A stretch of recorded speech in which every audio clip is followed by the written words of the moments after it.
Okay, murakaza neza kuri no object yacu uyu munsi. Sasa ukuntu bimeze tugiye gukora kano kantu karoroshye cyane.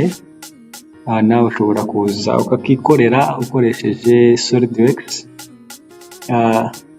Ndakubwiza ukuri ko ari ibintu byoroshye cyane.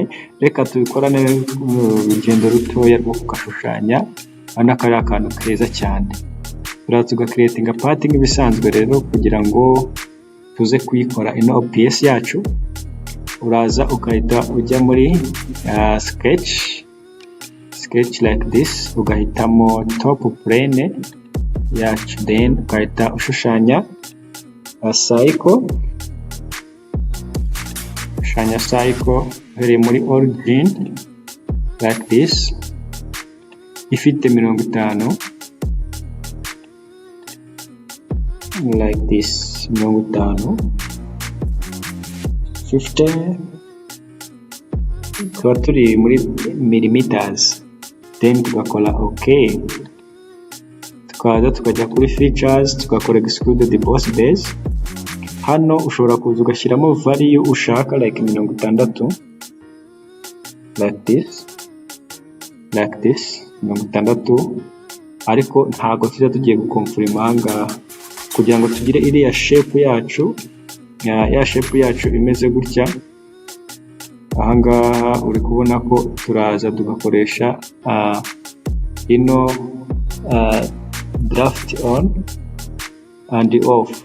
Dukirikaho rero uri kubona ko turamaze dushushanyije gutya object yacu, nuko ngo tugiye gukatinga kuri degree. Ahangaha by default harimo 10.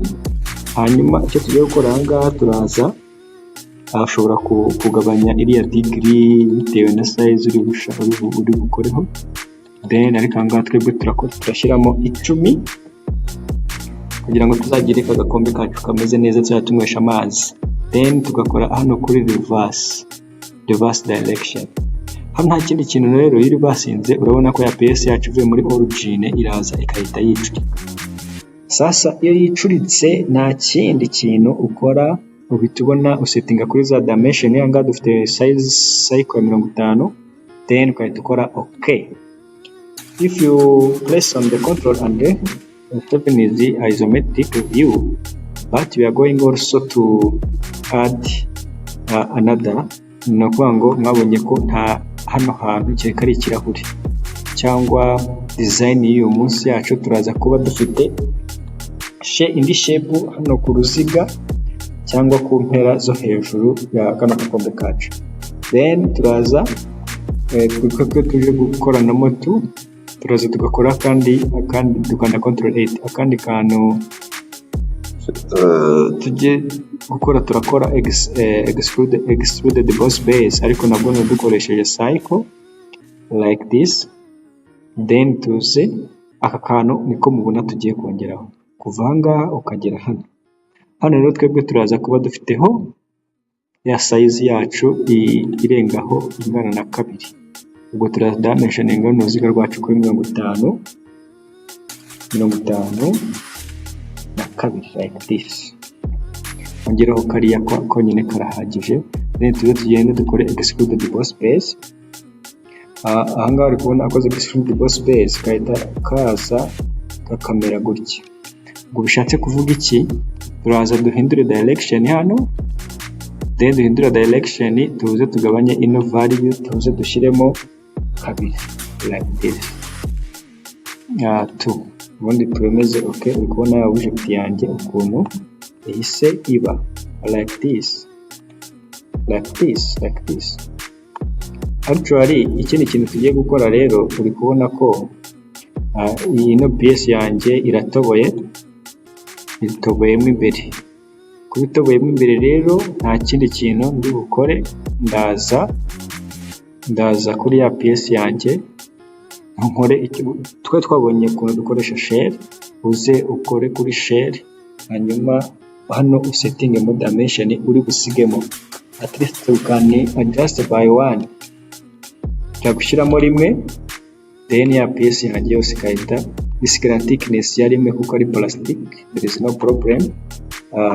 If we control plus 7 like this, Ahangaha ni ibintu byoroshye cyane, uhita uza ukahita dushaka twashyiraho za fileti zacu zose.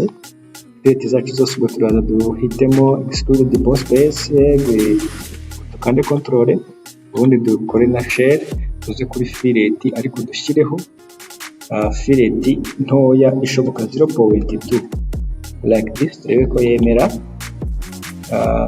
Ntago yabyanga kwangura ko ya fileti yacu yagiyeho hahandi hacu hose like this.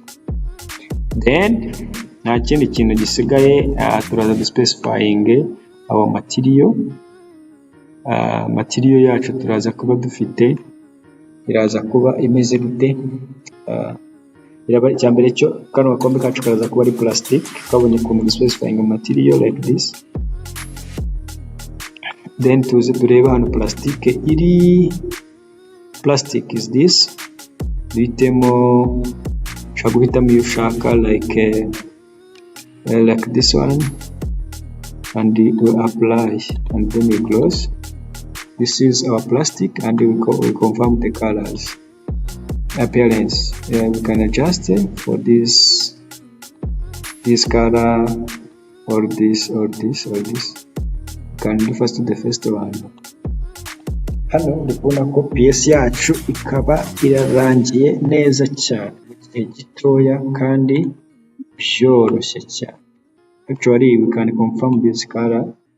This is isometric view, this is normal too, this is bottom, this is on the top like this. Nukuvuga ngo hano hantu ibingibi device nayo wayikorera cyangwa no PS yacu dukoresha. Turacyari gukora kuri ya topic twise ibikoresho byo mu gikoni, nawe wabidesigninga. Nta bundi buryo design ikorwa, ubu ngubu ushaka kugenda kujyana kuri CNC machine cyangwa kuri 3D printer, kano gakombe kahita nkatahana mu rugo. Actually nabyo tuzabigeraho nuko twahereye hasi from the beginning kugira ngo tuze duhere hasi, then tubone ya PS yacu. Muri kubona ko ari nziza cyane. Don't forget to share to others for using this stuff. Alright, thank you very much guys.